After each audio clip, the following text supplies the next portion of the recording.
القرآن على جبل لرأيته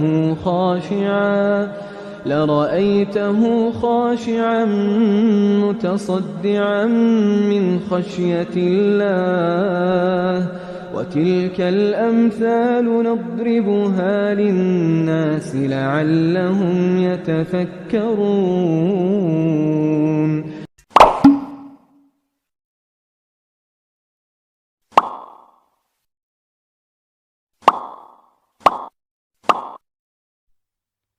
Okay, Assalamualaikum warahmatullahi wabarakatuh. Welcome back to my channel. Berjumpa kita lagi pada malam ini untuk mendengar kisah-kisah seram. Dan kisah seram pada malam ini adalah datang daripada request seorang subscriber. Dia nak sangat dengar cerita tentang perawat-perawat Islam ataupun dia nak dengar kisah-kisah yang berlaku kepada perawat-perawat Islam. Okay, seperti yang kita tahu, bila kita dengarlah perawat Islam ni, kita apa yang bermain dalam minda anda. Dah tentulah kan, rawat orang kena rasuk, kan, halau hantu, halau jin, buang saka dan sebagainya. Tapi adakah kita tahu pengalaman diorang ni? Adakah diorang ni tak kena ganggu? Adakah diorang ni hidup aman damai? Ramai yang cakap diorang ni ilmu tinggi, kan, jin tak kacau. Salah sebenarnya. Banyak kisah-kisah dia. Dan ini adalah beberapa kisah yang aku coretkan pada malam ini. Coret. Dan kisah pada malam ini aku nak dendangkan kepada anda semua. Nak menceritakan kepada anda supaya kita faham bahawa tugas menjadi seorang perawat ini bukanlah mudah, kan? Kena lalui pelbagai suka dan duka. Dahlah kena belajar tinggi-tinggi dulu. Bukan senang. Bukan senang-senang boleh chop diri tu boleh ruqyah. Kena mengaji dulu. Kena faham makna. Kena Kena mendalami lah ayat Al-Quran. Bukan senang. Hanya orang yang kuat je boleh. Kan, kita orang awam yang biasa ni baru hafal surah yang 3 ku tu pun dah kadang-kadang terlupa, betul tak? Jadi pada malam ni tajuk dia adalah kisah-kisah perawat.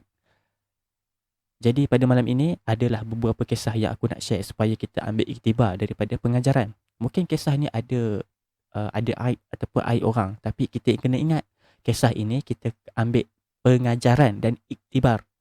Jadi adakah anda dah bersedia? Jom kita teruskan dengan kisah yang pertama. Kisah pertama aku ambil daripada, minta maaf gagap, aku ambil daripada sinarharian.com. Kisah ni tentang seorang ustaz yang merawat seorang wanita yang dirasuk jin yang menumpang teddy bear dia.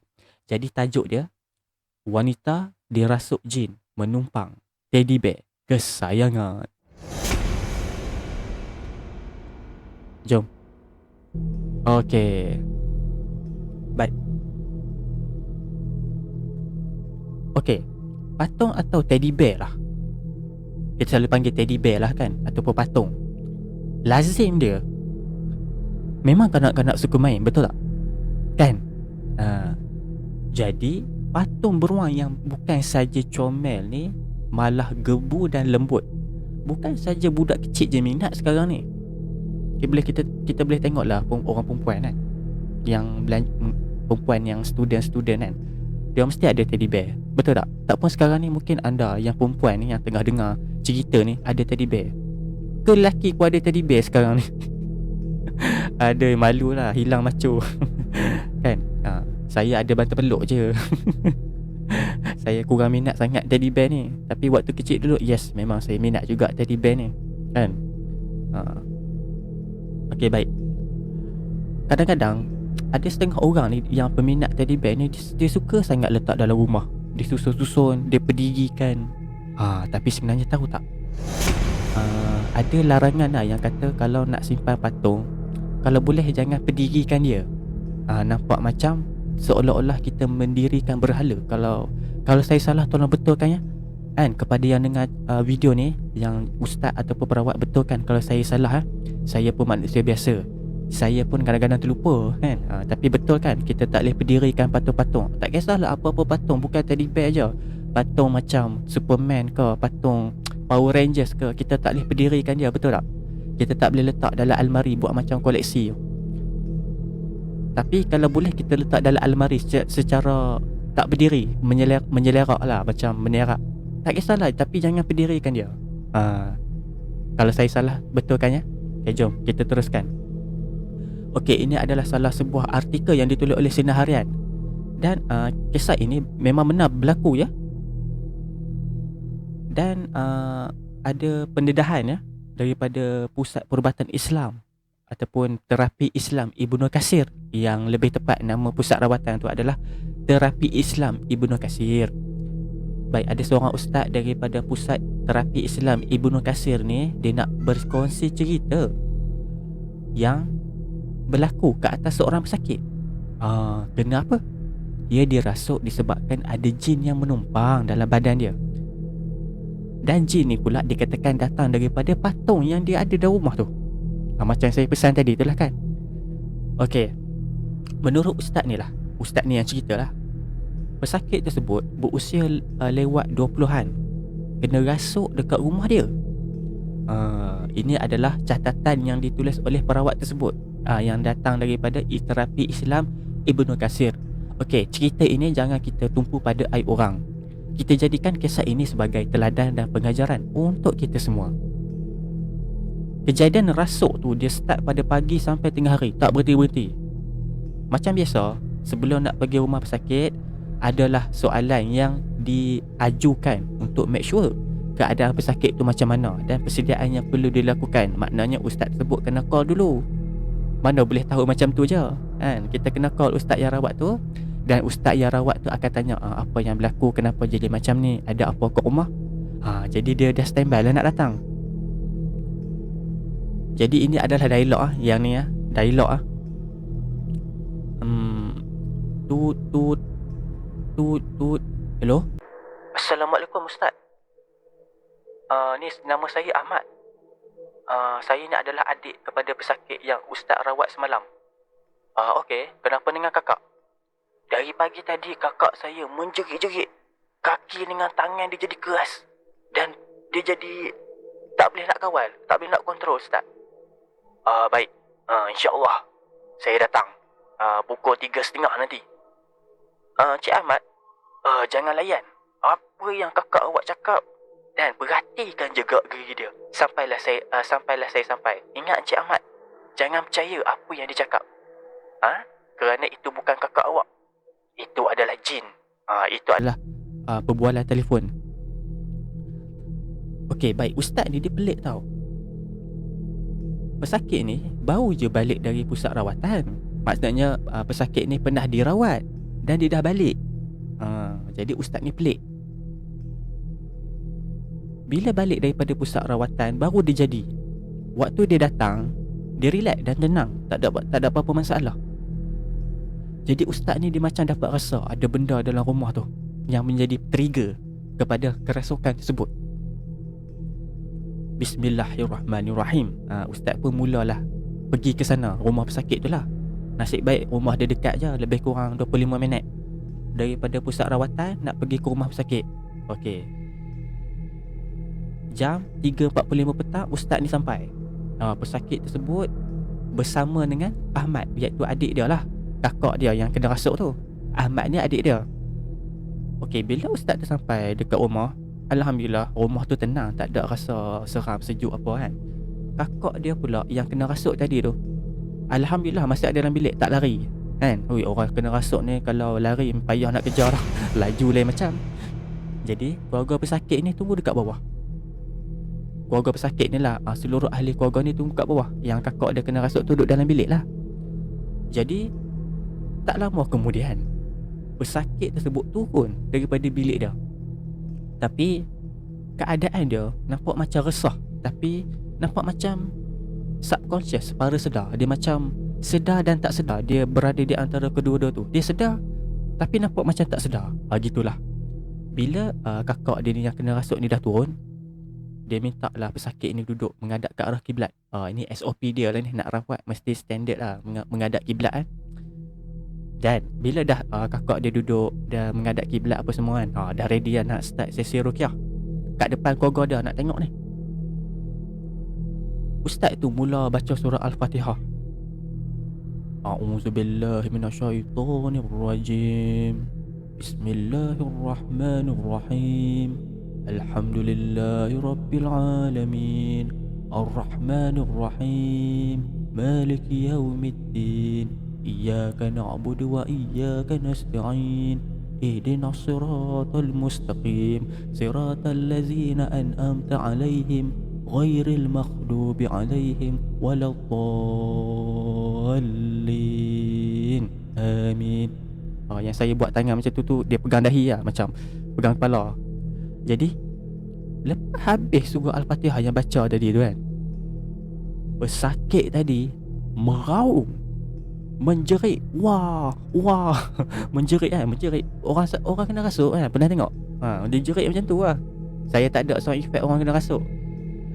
Jadi ustaz ni pun, bukan ustaz, jin yang dalam badan perempuan ni dia marah.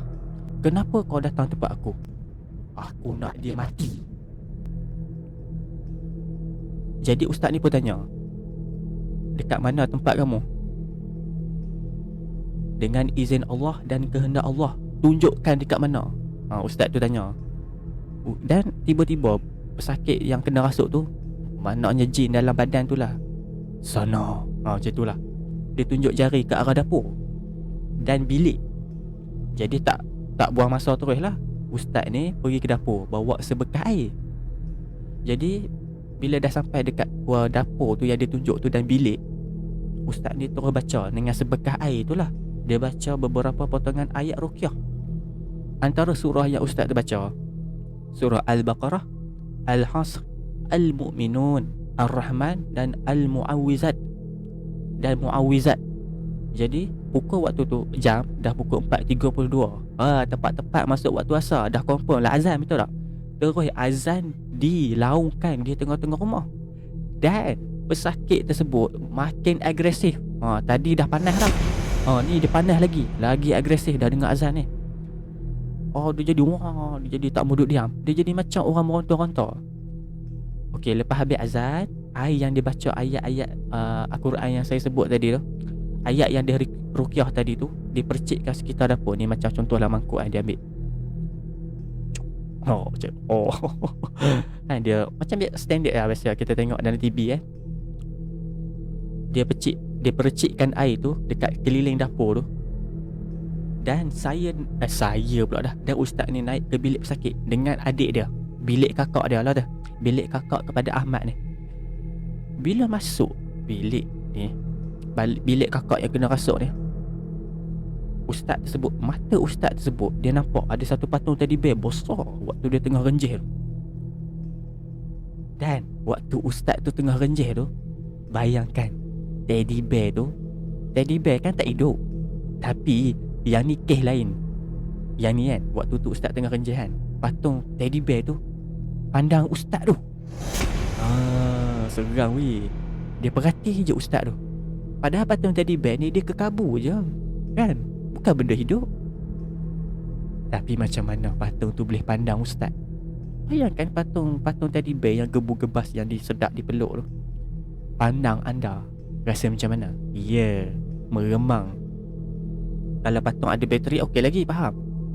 Yang ni patung yang tak ada bateri, yang memang kekabu, yang tak ada benda. Tiba-tiba pandang ustaz tu. Macam contohlah ustaz tu tengah rawat kan, patung tu macam hui. Jadi saya terus ambil patung ni turun ke bawah. Dan pesakit tersebut merayu. Dan pesakit tersebut bersuara garau lagi, jangan apa-apakan dia. Itu tempat aku dah lama duduk situ. Aku temankan dia, aku kawan dengan dia. Pesakit tu terus kata macam tu dengan suara garau. Jadi ustaz ni pun dengan lantang ni, ustaz ni cakap balik, berpindahlah kamu wahai makhluk Allah sebelum aku musnahkan patung ni. Dan ruqyah terus dibaca dekat pesakit tersebut dalam 20 minit. Dan dengan izin Allah, pesakit tu sedar tetapi masih lemah. Saya terus saya lagi. Dan ustaz ni minta izin lah dekat pesakit tersebut, dengan keluarga tersebut lah, nak musnahkan patung tu. Maksudnya ustaz tu nak bakar lah patung tu, kena minta izin dululah sebab dah bawa mudarat nak simpan buat apa lagi kan. Jadi ahli keluarga pun terpaksa lah benarkannya, sebab takut mudarat yang lebih teruk. Jadi sebelum ustaz dia nak mula bakar patung tu, dia ada tanya pesakit tersebut, adalah soalan, Ustaz ni tanya kat pesakit tu, hang sayang tak dengan patung ni? Jadi pesakit tersebut jawab dengan suara yang garau, dia macam anak saya. Sehingga pesakit ni menggelarkan diri dia mama kepada patung tersebut. Dialah tempat saya meluahkan perasaan. Dia tempat saya mengadu semua perasaan saya. Dia faham perasaan saya. Saya dapat rasakan dia hidup. Ini adalah pengakuan daripada pesakit tersebut. Nasihat dan panduan terus diberikan pada pesakit tersebutlah. Jin dah menetap pada patung tersebut sampai pesakit ni merasakan patung tersebut hidup. Dia rasa patung tu hidup. Terlalu lama dia berkawan dengan patung tu. Dia rapat sangat dengan patung tu sampai dia rasa patung tu hidup. Dah sebati dengan hidup dia. Jadi ustaz tu tanya lagi, special sangat ke teddy bear ni, dek? Saya dah anggap dia macam anak saya. Setiap hari saya bercakap dengan dia. Saya selalu luahkan perasaan dekat dia. Astaghfirullah. Kita ada Allah, dek. Kita luah pada Allah, dek, bukan dengan patung. Syaitan memang suka adik buat macam ni. Teddy bear ni sebenarnya dah jadi sarang syaitan. Itu adalah kata-kata ustaz tersebut. Ada lagi cerita pernah diceritakan lah, pernah jadilah satu peristiwa. Teddy bear tersebut beralih arah daripada atas katil, tiba-tiba duduk bawah katil. Dan pesakit berkenaan juga dia mengaku dia pernah tengok teddy bear ni bergerak seolah-olah hidup. Ini adalah antara simptom-simptom gangguan pesakit tersebut. Okey, pesakit tersebut sering dia rasa gatal-gatal seluruh badan. Selain itu juga, dia jadi seorang yang panas baran dan sangat sensitif. Ini adalah simptom-simptom orang nak kena rasuk. Bila dia jadi panas baran dan sangat-sangat sensitif, tak tentu pasal, secara tiba-tiba dia jadi. Okey, menurut ustaz tu lah yang datang daripada terapi Islam Ibnu Qasir tu lah, teddy bear berkenaan dah dibakar pun dan dimusnahkan lepas balik daripada rumah pesakit. Katanya lagi ustaz ni lah, dengan izin Allah, pesakit berkenaan lepas bakar je patung tu, dah hilang dah rasa gatal-gatal dekat badan dia. Dan pesakit tersebut menjadi lebih tenang dan penyabar. Alhamdulillah. Jadi ini adalah kata-kata lagi pada ustaz tu lah. Dia bagi pesanan lah. Okey, diharapkan pengalaman dan kisah ini dapat dijadikan iktibar serta pengajaran supaya selalu buatlah perkara berikut. Pertama, sentiasa mohon perlindungan Allah dengan mengamalkan zikir pagi dan petang yang sahih. Sentiasalah mengadu pada Allah yang maha mendengar serta maha mengetahui. Dan yang ketiga, tak simpan anak patung untuk dijadikan sebagai hiasan ataupun kawan. Kebiasaannya patung-patung ini menjadi sarang dan tempat tinggal jin. Ada beberapa larangan di dalam hadis yang mengenai menyimpan dan letak patung dalam rumah serta ukir. Baik, ini adalah hadis Rasulullah SAW bersabda. Maksud dia, sesungguhnya malaikat tidak akan masuk satu rumah yang di dalamnya mempunyai anjing dan gambar patung. Hadis riwayat Al-Bukhari, hadis riwayat Al-Bukhari 3225 dan Muslim 2016. Diharapkan kisah ini menjadi iktibar buat kita semua. Alhamdulillah, terima kasih ustaz. Baik, kita teruskan dengan kisah yang kedua.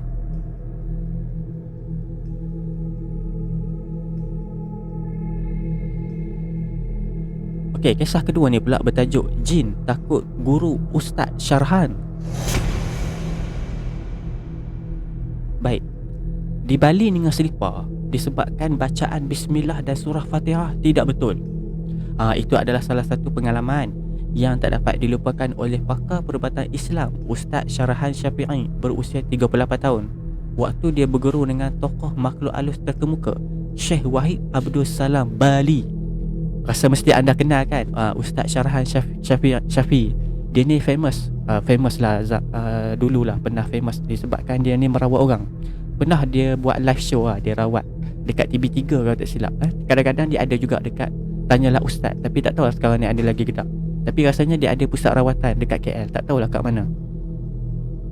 Baik, ustaz ni berazam nak mencari dan berguru dengan wali Allah tu. Punya penatlah dia cari mengembara.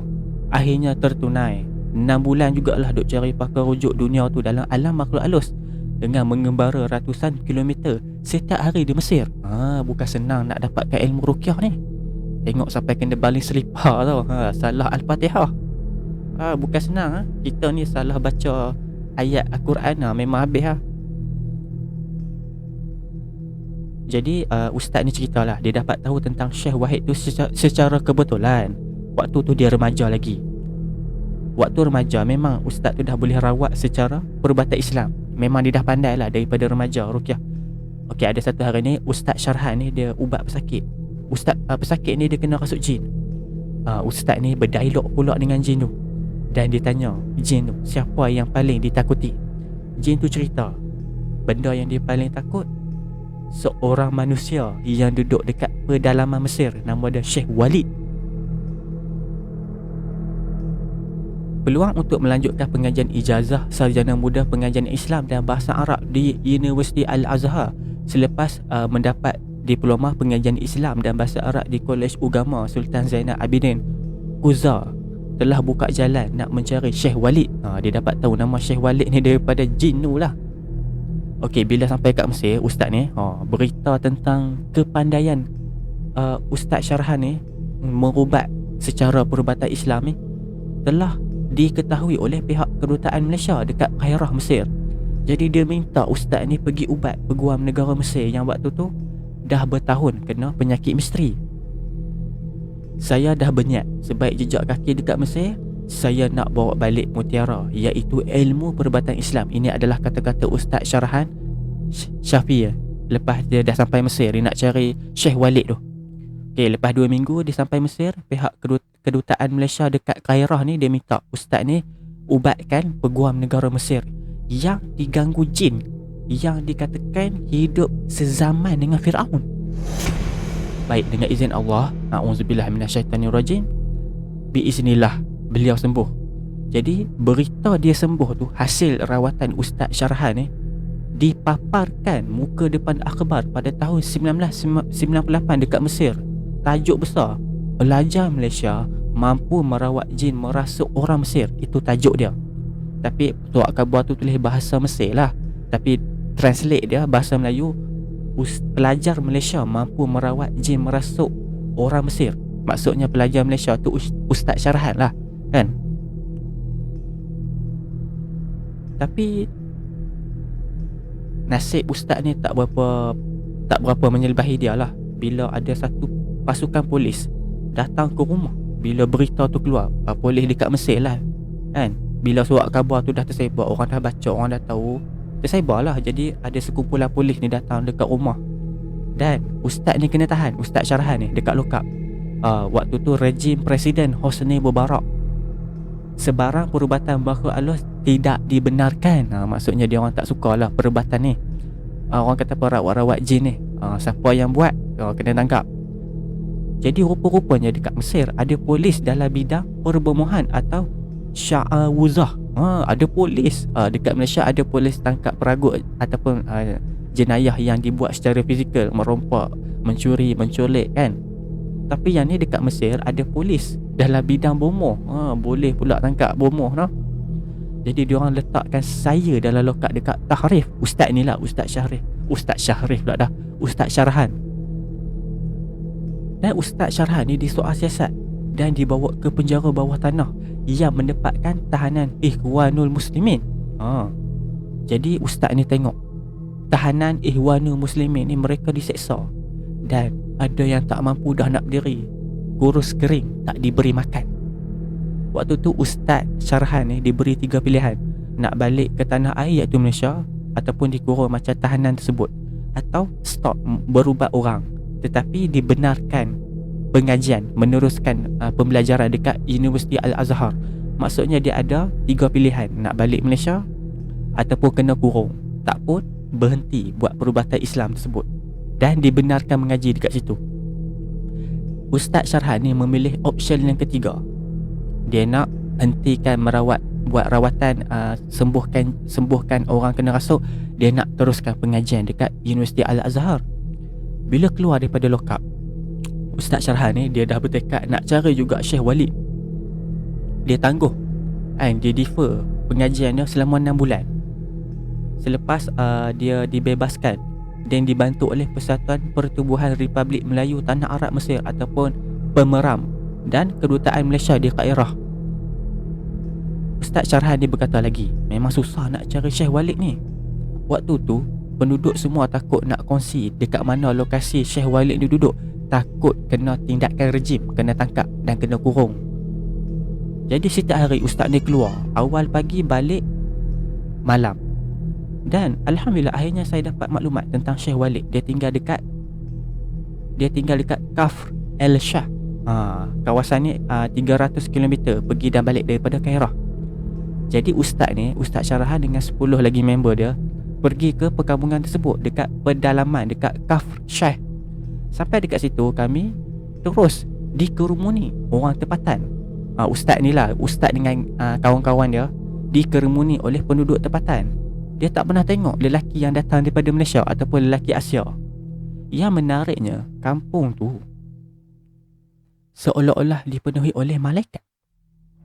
Kerana anak-anak semuda 5-6 tahun dah hafal Quran. Anak kita umur 5-6 tahun masih tengok pokok melon. Tapi kat sekampung ni umur 5-6 tahun dah hafal Al-Quran. Sesuatu yang amazing. Itu adalah kata-kata daripada Ustaz Syarhan yang dipetik daripada berita harian online. Halian dan macam Cina pula. Ustaz ni dia menginap dekat hotel dekat Diasuk atau menumpang dekat rumah member dekat Mansurah. Lebih kurang seminggu lah Ustaz Syarhan duduk dekat kampung tu. Dan 9 lagi member ustaz ni dah tak mampu nak teruskan pengajian sebab dah tak tahan dengan ketegasan Syekh Walid. Mereka dah give up lah. Tegas sangat Syekh Walid ni, cengeh kan. 9 pergi 10 orang, 9 orang give up. Jadi tinggal kawan ustaz tu, Tajuddin. Ustaz Syarhan dengan Tajuddin, kawan ustaz tu je yang berjaya habiskan pengajian dalam tempoh beberapa bulan. Baru tahu rupanya Syekh Walid ni dah baca berita tentang dia merawat peguam negara Mesir tu, yang dia rawat peguam negara Mesir tu yang kena penyakit misteri tu. Jadi berita tu rupanya dah sampai dekat Syekh Walid ni. Jadi bila dia dah dengar, terus dia setuju nak ambil Ustaz Syarhan ni nak jadi anak murid dah. Beruntung Ustaz Syarhan ni. Bukan senang lah. Jadi ustaz ni pun Syekh Walid ni dia dapat tahu yang Ustaz Syarhan ni ada asas dalam perubatan Islam. Jadi lepas habis mengaji, Syekh Walid dia cerita yang dia sengaja je berlagak garang kerana dia nak anak murid dia jadi kuat dan tahan maki. Sebab kan bila kita nak rawat, betul juga apa yang Syekh Walid ni buat. Sebab kita tak boleh nak jangka bila orang kena rasuk, makhluk tu kadang-kadang garang, dia mencarut. Ada orang kena rasuk dia maki hamun kan. Siap sebut BA sebut bab 1 tu kan. Ada. Jadi kita kena hati kental lah. Peristiwa yang paling tak dapat dilupakan, lepas habis pengajian kitab dan amali, Syekh Walid terus peluk saya, ustaz ni lah, Ustaz Syarhan, sambil menangis. Dia ceritalah dia bukan orang baik tapi sengaja berlakon garang dan tegas. Jadi Syekh Walid ni cerita lagi, pada satu hari nanti Ustaz Syarhan pasti akan jadi insan yang masyhur dekat Malaysia. Betul juga kan. Bila ustaz tu ada kat Malaysia, perasan tak ustaz tu jadi famous waktu tu? Jadi maknanya kata-kata ulama tu satu doa dan termakbul. Pada awalnya ustaz ni dia rasa macam tak percaya lah dengan apa yang Syekh Walid tu kata kan. Dia rasa macam apa pula aku balik Malaysia nak jadi famous kan. Jadi barulah dia tahu, bila dah balik Malaysia, ustaz tu baru tahu masin mulut dia mendoakan dia. Okey, lepas habis tamat pengajian dekat Universiti Al-Azhar, Ustaz Syarhan balik ke tanah air dan bertekad nak berkhidmat kepada masyarakat. Yang tu sampai sekarang tu yang kita duk kenal dengan dia tu Ustaz Rawat kan. Ustaz Syarhan ada dekat YouTube, boleh tengok dia ceramah, best. Jadi beliau menerima tawaran lah. Lepas dia balik Malaysia tu, dia nak berkhidmat kepada masyarakat.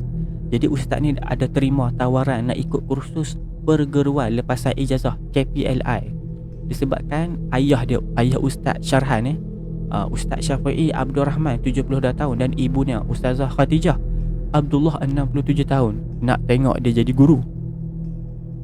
Pada masa yang sama, ayah kepada 5 cahaya mata tu hasil perkahwinan dengan pilihan hati Wan Syaharani Wan Ibrahim, 30 tahun, dilamar pihak Astro menjadi hos program Expose Mistik Astro Prima dan Ilmu Alam Ghaib TV3. Dan tanyalah Ustaz, siapa pernah tengok channel ni, mesti kenal Ustaz ni, Ustaz Syarhan Syafi'i. Sempatlah Ustaz ni mengajar sekejap dekat Sekolah Kebangsaan Kubang Rotan, Kedah. Dan tiba-tiba Ustaz Syarhan kena berhenti jadi cikgu sebab nak fokus nak buat perawatan Islam. Pada mulanya ayah Ustaz ni tak setuju, tapi waktu tu sekolah tempat yang dia mengajar tu dikunjungi orang ramai. Tak kira waktu lah nak berubat. Dan keadaan ini menyebabkan Ustaz terpaksa pilih di antara kerjaya guru atau perubatan Islam. Maksudnya Ustaz ni dia macam, dia terbahagi lah, dia nak jadi perawat Islam ke nak jadi cikgu kan. Jadi sebab itulah dia berhenti jadi cikgu, dia nak jadi ustaz yang merawat. Jadi ustaz ni ada nasihat lah. Dia kata orang ramai sekarang ni suka duk pilih perawat perubatan Islam. Kita kena pilih perawat perubatan Islam yang betul dan sahih dan ada tauliah, kerana ramai sangat yang duk mengaku boleh rawat dan nak jadi bomoh, sedangkan dia orang tak ada ilmu. Mereka ni nak ganjaran material semata-mata. Jadi kena hati-hatilah. Kita kena cari orang yang betul-betul, orang yang betul-betul pandai. Jadi masyarakat kena sedar, bukan semua penyakit datang daripada gangguan jin dan makhluk halus. Ni ustaz ni ceritalah. Dia kata ada pesakit yang pernah datang dekat klinik dia. Dia mengadu kebah kaki tangan mencucuk. Jadi saya suruh dia pergi hospital dulu sebelum merawat. Sebab biasanya kerana datang daripada penyakit kencing manis, bukan gangguan jin. Ya betul. Kadang-kadang kita sakit ni kita terlalu, orang kata apa, biasalah kan. Kita orang Melayu ni kan, bila kita dengar penyakit yang luar biasa sikit, kita kata jin. Kadang-kadang ada juga penyakit yang tak ada kaitan dengan jin. Sebab tu kena pergi hospital dulu, dapat perawatan. Bila doktor kata tak ada apa-apa tapi sakit masih ada, yang tu barulah pergi perubatan Islam. Perubatan Islam ni alternatif. Tapi yang utama kita kena jumpa doktor dululah. Baik. Ada jugalah penonton ni yang tanya, ada keluarga ustaz ni pernah ganggu tak? Ya, ustaz ni mengganggu. Ya. Dia kata kadang-kadang keluarga dia turut diganggu makhluk halus. Macam saya cakap tadi itulah, dia orang ni kerja bukanlah nak mengharapkan ganjaran, tapi dia orang ni betul-betul ikhlas kerana Allah kan. Baik, jom kita teruskan dengan kisah yang seterusnya. Masih lagi berkisah tentang perawat. Baik, ini adalah kisah terakhir. Kisah ini bertajuk Isteri Perawat, Kisah Pesakit dan Ragam Mereka. Nama aku Arluna, bukan nama sebenar. Aku berusia dalam 30 tahun dan suami aku pun dalam 30 tahun, 30 lebih. Tapi kami ni baru je kahwin dalam 2 tahun.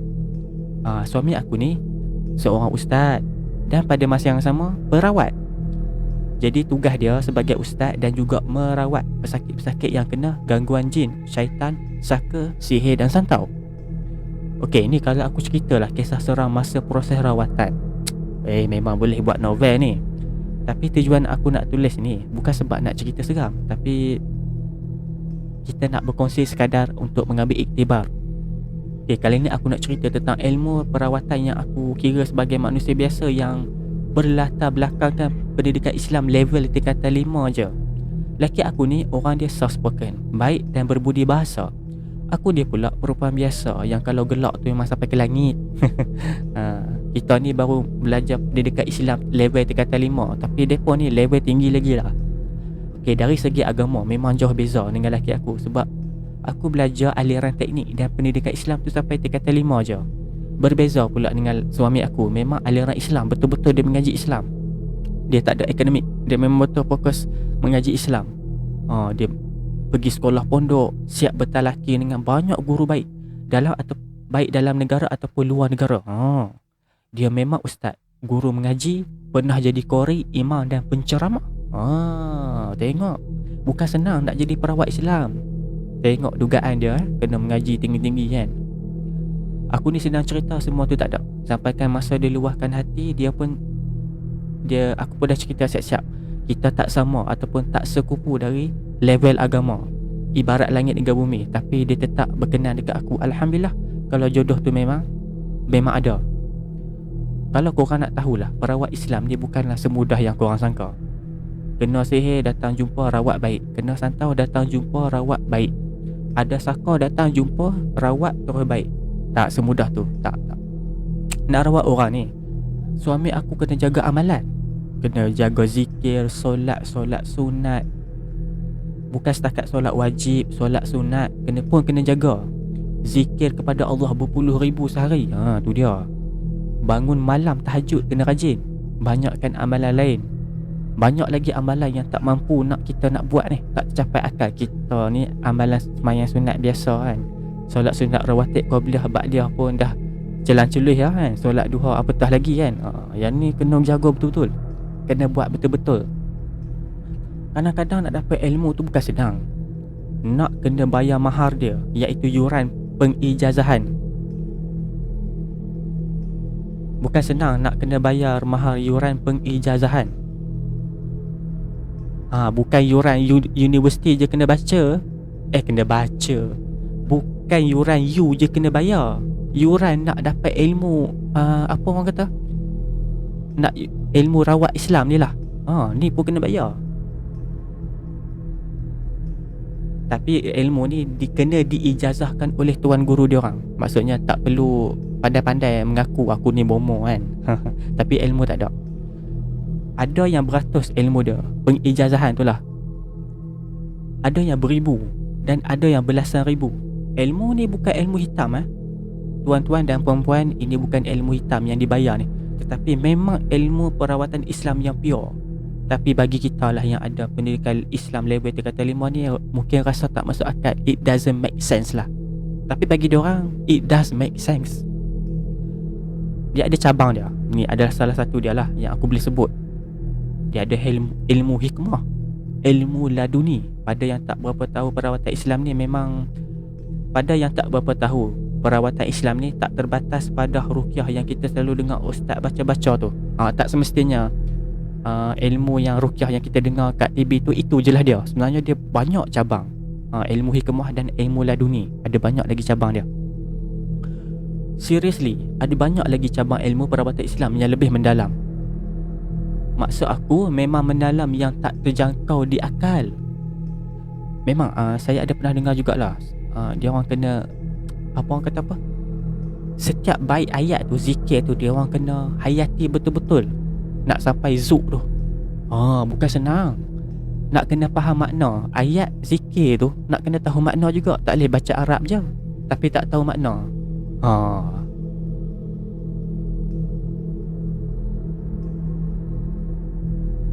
Maka kita berdua pasti akan tergamam kalau kita tahulah, penulis ni cerita lah, pasti kita akan tergamam kalau terkejut. Dan bila kita tengok tahap level ilmu tu sendiri, aku kadang-kadang selalu juga sekodeng lelaki aku merawat, nak datang dekat tu memang tak mungkin lah.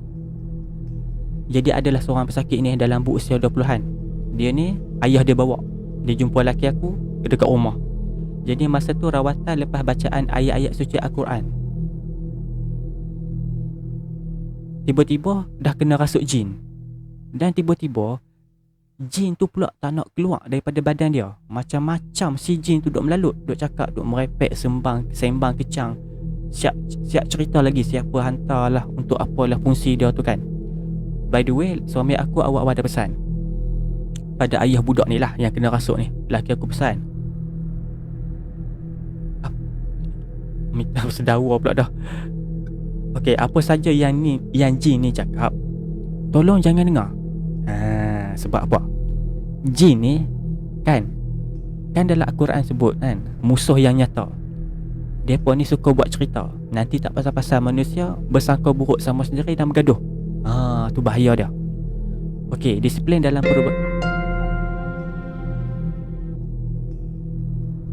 Okey, disiplin dalam perubatan suami aku ni, dia tak cerita apa-apa. Kena santau ke sihir ke apa, siapa yang buat. Sebab kalau bagi tahu, dekat situlah perpecahan umat dan bermulanya akalan syaitan dan iblis. Dia nak manipulate kita supaya bergaduh. Sebab itulah kalau kita pergi rawat kan, dia cerita orang ni buat, si fulan ni buat, si fulan ni buat. Jangan percaya. Sebab boleh jadi dia fitnah. Tak pasal-pasal manusia bergaduh sama sendiri. Bijak tak syaitan, dia tipu.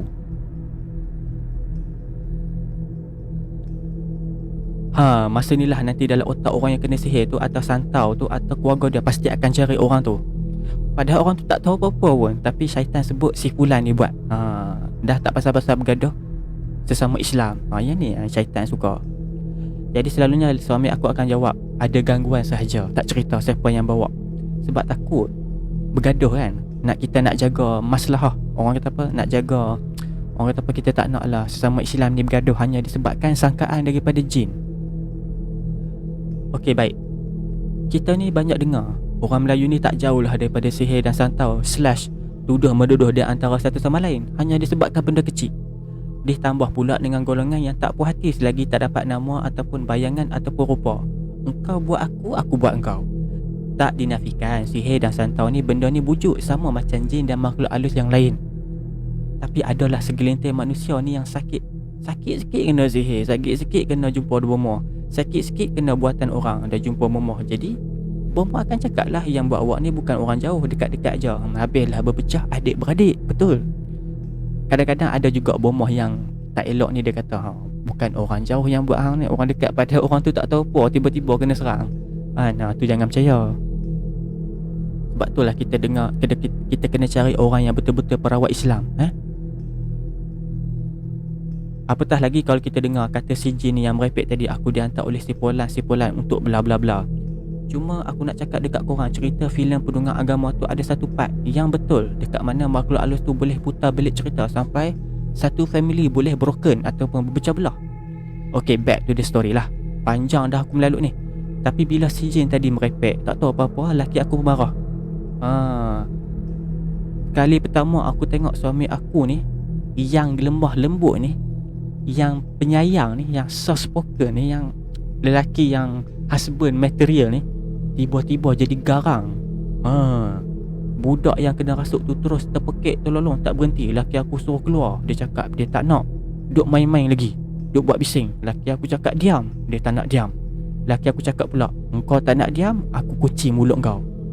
Tapi tak silap aku, masa ni aku baru dalam 3 bulan kahwin. Suami aku pusing jari dekat mulut laki tu. Dia buat macam ni, macam baca ayat-ayat ruqyah kan dia buat.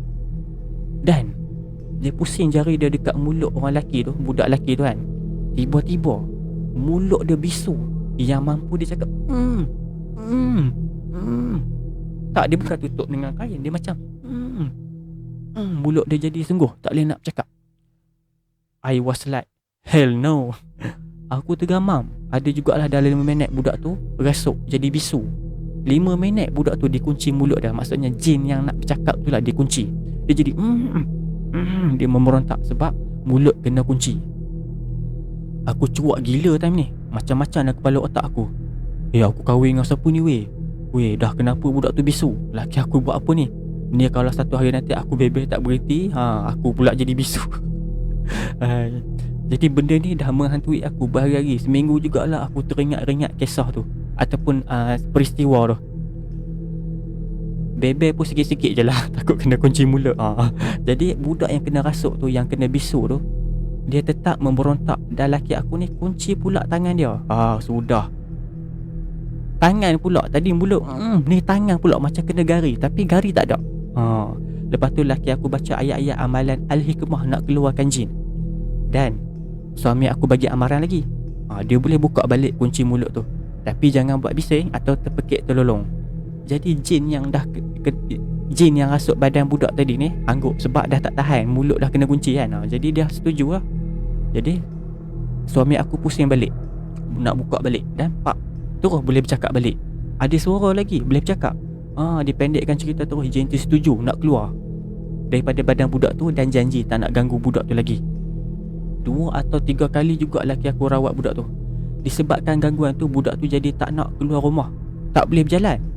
Jadi nak pulihkan balik semangat dia, ayah budak tu lah bawa balik untuk rawatan susulan lah. Alhamdulillah sekarang dah okey, dah boleh berjalan. Datang dari asbab lah, pertolongan daripada Allah. Dan laki aku ni hanya bantu saja dengan ilmu Allah tu sendiri. Kita tidak ada apa-apa ya. Semua datang daripada Allah. Suami aku ni tak tahulah tahap menyabar dia macam mana. Kadang-kadang aku ni sebagai isteri naik angin juga.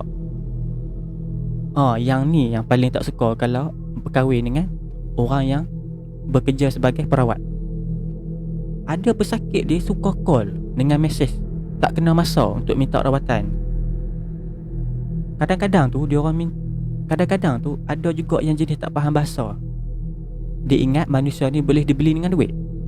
Maksudnya dia kata dibayar. Kalau ustaz ni refuse tak nak rawat dia, dia kata aku bayar. Sebenarnya ustaz ni ada masa dia nak rehat kan. Kadang-kadang ada juga kan orang macam ni kan. Kadang-kadang tu dia minta, kadang-kadang tu dia telefon tu tengok orang nak pergi semayang, tengok orang tengah tidur. Sampai kan dia tak bagi suami aku imam solat, semata-mata ahli keluarga dia kena rasuk. Oi, ada juga macam ni noh. Laki aku tak pergi. Kena maki pula. Dia kata cakap penunggang agama pula dah, tak nak tolong orang dalam kesusahan. Allahu. Kadang bayangkan pukul 2 pagi telefon orang kena rasuk, rasa macam mana? Rimah betul tak? Kan? Dah lah rumah jauh 2 jam pula tu. Selagi tak pergi duk call tak berhenti. Kadang-kadang ada yang jenis memaksa. Jumpa rawat terus sembuh macam biasa. Kadang-kadang aku kesian juga dengan suami aku ni. Ada masa dia penat, tak cukup amalan nak untuk rawat orang. Dah kalau diri sendiri benteng tak kukuh, macam mana nak rawat orang? Okey, baik, perawat ni kadang-kadang dia ada tenaga dia. Dia macam nak kena recharge balik lah. Bila dia dah rawat seorang pesakit tu, okey, dia akan berehat, dia berzikir, nak pulihkan balik ilmu dia. Kalau kita asyik duk call dia, duk paksa kan, takut benteng pertahanan dia pun lemah, habislah dia. Ada jugalah masa selalu laki aku ni terbawa benda tak elok balik. Kadang-kadang lepas rawat orang tu, adalah malam tu kalau tak suami aku kena kacau. Mula-mula kahwin memang aku takut. Sebab masa mula kahwin banyak benda pelik berlaku. Aku jadi selalu sakit pinggang, selalu migraine, sakit dada, tidur malam, selalu kena tindih, kena ikat dan kena cakar. Tapi salah aku jugalah sebab suami aku ada bagi aku ijazah untuk benteng diri, tapi aku lalai. Dulu 3-4 bulan lepas kahwin, aku stres sebab tak cukup tidur. Bila tidur kena gangguan. Jadi hari siang aku jadi letih dan lesu. Sampai tahap aku dah tak tahan. Jadi aku tanya laki aku, kenapa awak tak cakap awal-awal pasal benda ni? Jawapan dia senang. Kalau saya cerita, nanti awak tak nak kahwin dengan saya. Jadi start daripada hari itulah laki aku selalu ingatkan aku jaga solat. Solat di awal waktu, zikir Allah, Allah, Allah jangan tinggal. Sebelum tidur basuh kaki, wuduk, ambil wuduk dulu, baca 3 kul dan ayat kursi. Ni tak tidur kosong, mana tak kena kacau dengan syaitan. Balik-balik rumah terus boom.